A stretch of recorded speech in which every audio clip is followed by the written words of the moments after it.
नमस्कार दोस्तों, आप सभी को नया वर्ष मंगलमय हो। आज मैं नए वर्ष में 2026 में आपके सामने एक मोटिवेशनल स्टोरी लेकर के हाजिर हुई हूँ। ये कहानी मेरी लिखी हुई नहीं है, मैंने किताब में पढ़ी थी। ये कहानी मुझे बहुत अच्छी लगी, मैंने सोचा आप लोग से साझा करूँ, आप लोग को सुनाऊँ। ये कहानी एक राजा और लालची पुरोहित की है। तो चलिए शुरू करते हैं कहानी। एक राज्य था, वहाँ का राजा बहुत ही धार्मिक, उदार और सच्चा था। वो अपनी प्रजा का बहुत ध्यान रखता था, प्रजा के सुख दुख में हमेशा खड़ा रहता था और न्यायप्रिय राजा था। उसके राज्य में सारी प्रजा बहुत सुखी थी, कोई भी दुखी नहीं था। वो बुरे व्यक्तियों को दंड देता था और अच्छे व्यक्तियों को पुरस्कृत करता था। उसके राज्य में कोई दुखी नहीं था, पूरा खुशहाल राज्य था और सारे प्रजा जितने भी राज्य के वासी थे वो अपनी प्रजा की प्रशंसा करते थे। लेकिन राजा को एक ही दुख था, सब कुछ होते हुए भी उनकी कोई संतान नहीं थी। वो ईश्वर से यही प्रार्थना करते कि ईश्वर मुझे कोई संतान दीजिए, बेटा बेटी कुछ भी, बस मैं पिता बनना चाहता हूँ, पिता बनने का सुख लेना चाहता हूँ। उनके पूजा पाठ, उनकी धार्मिकता और उनकी अच्छाई को देखकर ईश्वर को भी दया आ गई, वो प्रसन्न हो गए और उनके यहाँ एक कन्या रत्न ने जन्म लिया। घर में खुशियाँ तो थी, पूरे राजमहल में खुशियाँ थी, पूरे राज्य में खुशियाँ थीं। उत्सव मनाया जा रहा था, पकवान बांटे जा रहे थे, लोगों को उपहार दिया जा रहा था। राजा बहुत ही खुश थे, राजा रानी दोनों ही। फिर उन्होंने राजपुरोहित को बुलाया, सोचा कि मैं अपनी कन्या का कुंडली बनवाऊं, उनका दिखाऊं उन्हें कि ये कन्या किस मुहूर्त में हुई है, इसका भाग्य कैसा है, आगे चलकर क्या होगा, इसका विवाह कैसा। हर माता पिता इस बारे में सोचते हैं, अपने बच्चे के भाग्य के बारे में जानना चाहते हैं। राजपुरोहित आए, उन्होंने समय वगैरह की गणना की और जब कुंडली तैयार की तो उनकी आंखें चमक गईं, क्योंकि उस कुंडली के मुताबिक जो कन्या थी वो बहुत ही सौभाग्यशाली थी, लक्ष्मी का स्वरूप थी। वो जहाँ भी रहती वहाँ धन धान की कभी कमी नहीं होती। सरस्वती और लक्ष्मी के साथ साथ शक्ति का भी वास वहाँ पर रहता। ये कुंडली देखते ही उस पुरोहित के मन में लालच आ गया। उसने सोचा इस कन्या को मैं अपने घर ले जाऊं, लेकिन कैसे ले जा सकता हूँ, तो राजा की पुत्री है, मेरे यहाँ तो रह नहीं सकती। अगर मेरे घर आ जाए तो मैं भी बहुत धनवान हो जाऊंगा और मेरा घर खुशियों से भर जाएगा। उन्होंने एक चाल चली और राजा को झूठी बात बता दी। कहा ये कन्या बहुत अशुभ घड़ी में पैदा हुई है, पूरे राज्य के लिए अशुभ है, आपके लिए अशुभ है, आपके परिवार के लिए, नातेदार रिश्तेदार के लिए अशुभ है, ये जहाँ भी रहेगी विनाश का कारण बनेगी। राजा बहुत दुखी हुए, उन्होंने कहा इसे देखिए, मैं और किसी राजपुरोहित से बुलाता। उन्होंने कहा कि आपको मुझ पर भरोसा नहीं है, इतने दिनों से मैं आपके यहाँ राजपुरोहित के रूप में कार्यरत हूँ, मैंने कभी कोई गलत गणना नहीं की है, तो क्या आपको मुझ पर भरोसा नहीं है? राजा भी चुप हो गए। उन्होंने कहा नहीं, आज तक तो आपने ऐसा कभी कुछ नहीं कहा, जो भी कहा वो सब सच हुआ है। तो उन्होंने कहा तो मैं आज भी जो कह रहा हूँ वो सच ही है। तो बोले अब मैं क्या कर सकता हूँ, जो ईश्वर ने दिया है उसे मैं स्वीकार करूँगा, जो भी कष्ट मुझे होगा मैं भोगूंगा। ये मेरी पुत्री है, मैं इसे अपने पास रखूँगा। उन्होंने कहा ऐसा आप कैसे कर सकते हैं, पूरा राज्य आपके भरोसे है, पूरे राज्य में विनाश आ जाएगा, महामारी फैल जाएगी, सूखा पड़ जाएगा, सब लोग बीमारियों से मरेंगे, सब दुखी रहेंगे, तो क्या आप यही चाहते हैं? क्या एक राजा का यही धर्म है? आप ऐसा नहीं कर सकते हैं। आपको पहले अपनी प्रजा के बारे में सोचना है, अपने राज्य के बारे में सोचना है, तब अपने परिवार के बारे में सोचना है। अब आप पहले अपने परिवार के बारे में सोच रहे हैं। ये कन्या जो अभी अभी इसने जन्म लिया है इसकी बारे में सोच रहे हैं, और आपका इतना वर्षों से आपके पुरखों ने जो राज्य खड़ा किया है, इतनी प्रसिद्धि पाई है, आप उसका विनाश करने पे तुल गए हैं। उन्हें इमोशनल ब्लैकमेल करने लगा। तब राजा हताश हो गए, उन्होंने कहा मुझे क्या करना चाहिए? तो पुरोहित ने कहा कि इस लड़की को नदी में प्रवाहित कर दीजिए, नहीं तो आपका राज्य में विनाश आ जाएगा। राजा ने मन मार लिया, बहुत दुखी हुए, लेकिन उन्होंने कहा प्रजा के हित के लिए तो मुझे करना ही है। उन्होंने एक बहुत बड़ा बक्सा मंगवाया, नक्काशीदार बक्सा था। उसमें इतने ज़्यादा सोना चांदी हीरा मोती भर दिया कि उनकी पुत्री जहाँ भी जाए उसे कभी किसी चीज़ की कमी ना हो। जो भी इस लड़की को पाएगा वो इस धन से इसकी परवरिश करेगा। और लड़की को, बच्ची को उसी में सुला दिया और नदी में प्रवाहित कर दिया। ये तो पुरोहित की चाल थी।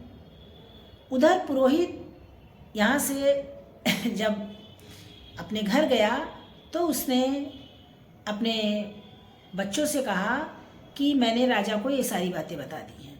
अब कल सुबह उस लड़की को नदी में प्रवाहित किया जाएगा। तुम लोग नदी के किनारे रहना। जैसे ही वो बक्सा मिलेगा उसे ला करके मेरे कमरे में रख देना, उसे खोलना नहीं और कमरा बाहर से बंद कर देना। मैं फिर राजमहल जा रहा हूँ, क्योंकि मैं अपने सामने ही ये सारे कार्यक्रम करवाऊँगा। फिर वो आ गए। राजा ने वही सब तैयारी किया। दुखी मन से रोते हुए उन्होंने अपनी बच्ची को उस बक्से में रखा और नदी में प्रवाहित कर दिया। नदी में बक्सा बहता हुआ आगे गया। वहीं नदी के किनारे एक राजकुमार खड़ा था।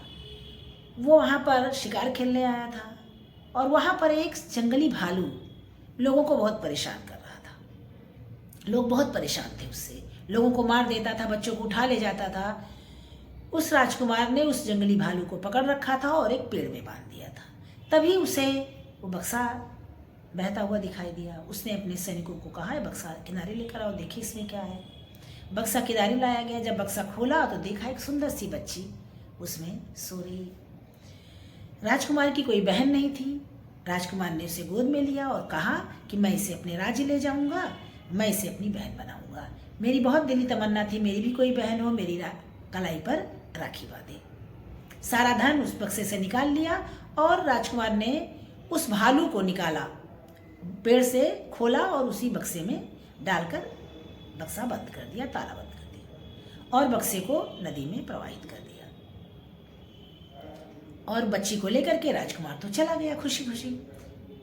अब आगे जब बक्सा गया तो वहाँ पर पुरोहित के चारों लड़के खड़े हुए थे।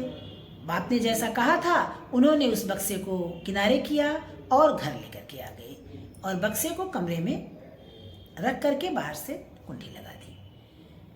शाम को जब राजमहल से पुरोहित आए तो उन्होंने आते ही पूछा, क्या बक्सा मिला? बक्सा लाए थे बच्चों से? उन्होंने कहा, हाँ बक्सा लाए हैं, आपके कमरे में रखा हुआ है।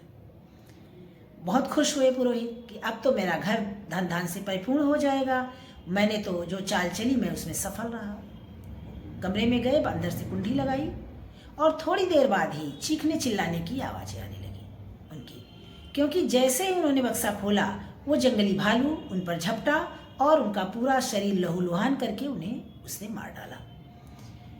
इस कहानी से हमें यही शिक्षा मिलती है कि अगर हम किसी दूसरे का बुरा करेंगे तो हमारा भी बुरा ही होगा। लालच, ईर्ष्या, लोगों का बुरा करना ये अच्छी बात नहीं है। जो हमें मिला है हमें उसी में संतुष्ट रहना है। जो ईश्वर ने हमारे लिए सोचा है उतना हमें दिया है।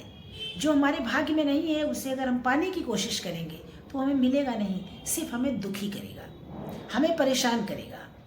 पुरोहित को तो बहुत कुछ मिला था, राज की तरफ से घर मिला था, सैलरी मिलती थी, सब कुछ मिलता था, अरे बहुत ऐशो आराम से रहता था। फिर भी उसके मन में लालच आ गया कि मैं और ज़्यादा चाहता हूँ। अगर वो राजा को सच बता देता लड़की के बारे में, लड़की इतनी अच्छी है, इतने शुभ मुहूर्त में हुई है, ये लक्ष्मी का स्वरूप है, तो राजा उसे और पुरस्कृत करते, बहुत ज़्यादा धन देते, उनका जीवन और भी अच्छा हो जाता। लेकिन नहीं, उन्होंने दूसरे की चीज़ को हड़पना चाहा। जो चीज़ पुरोहित की थी नहीं, वो तो राजा की कन्या थी, उसे अपने घर रखना चाहा। इसका दंड ईश्वर ने उन्हें दिया। इसीलिए हमें कभी भी दूसरे की चीज़ हड़पने की कोशिश नहीं करनी चाहिए। इस कहानी से हमें यही शिक्षा मिलती है, लालच करना बुरी बला है और हमारे कर्मा हमेशा लौट के आते हैं। हम जैसा कर्म करेंगे उसका फल हमें जरूर मिलेगा। किसी को तुरंत मिल जाता है, जैसे पुरोहित को मिला, किसी को कुछ दिन बाद मिलता है, लेकिन कर्म का दंड मिलता जरूर है। कर्मा कभी किसी को छोड़ता नहीं है। अच्छे या बुरे कर्म करके अगर व्यक्ति चाहे कि वो बच जाएगा, वो बचेगा नहीं, उसका कर्म उसे ढूंढ ही लेता है। इसीलिए जीवन में कभी भी बुरे कर्म ना करें, अच्छे कर्म करें तो उसका फल भी अच्छा मिलेगा। जैसे राजकुमार ने लोगों का भलाई किया, उस भालू को पकड़ा, लोगों का डर खत्म किया, तो उसे एक कन्या मिल गई, उसे बहन के रूप में मिल गई, धन दौलत भी मिल गई। और दूसरी तरफ पुरोहित ने राजा का दिल तोड़ा, एक बाप को बेटी से अलग किया, बेटी को बाप से अलग किया, तो उसे मौत मिली। इसीलिए कभी भी किसी का बुरा करने की ना सोचें। इस कहानी से हमें यही शिक्षा मिलती है कि जो जैसा है, जितना हमारे पास है उतने में संतुष्ट रहें। अगर हम अच्छे कर्म करेंगे तो ईश्वर हमें सब कुछ देगा, लेकिन अगर हम बुरे कर्म करेंगे तो उसका फल भी हमें ईश्वर जरूर देगा। अगर ये कहानी आप लोग को अच्छी लगी हो तो इसे लाइक कीजिएगा, शेयर कीजिएगा और मेरे चैनल को सब्सक्राइब भी कीजिएगा। मैं बहुत जल्दी अपनी कहानियाँ अपलोड करना शुरू करूँगी। इधर कुछ कारणवश मैंने कहानियाँ अपलोड करना छोड़ दिया था। मैं सिर्फ शॉर्ट्स ही डालती हूँ, मोटिवेशनल शॉर्ट्स, वो भी आप लोग देखिए। मैं जल्दी ही अपनी कहानियाँ फिर से अपलोड करना शुरू करूँगी। आप लोग का दिन मंगलमय हो। कल फिर मिलते हैं एक नई मोटिवेशनल कहानी के साथ। जब तक मैं अपनी कहानियाँ नहीं अपलोड कर रही हूँ, मैं आपको ऐसी ही शिक्षाप्रद कहानियाँ सुनाती रहूँगी और मुझे विश्वास है कि आप इन्हें सुनेंगे और मेरे चैनल को सब्सक्राइब करेंगे। नमस्कार।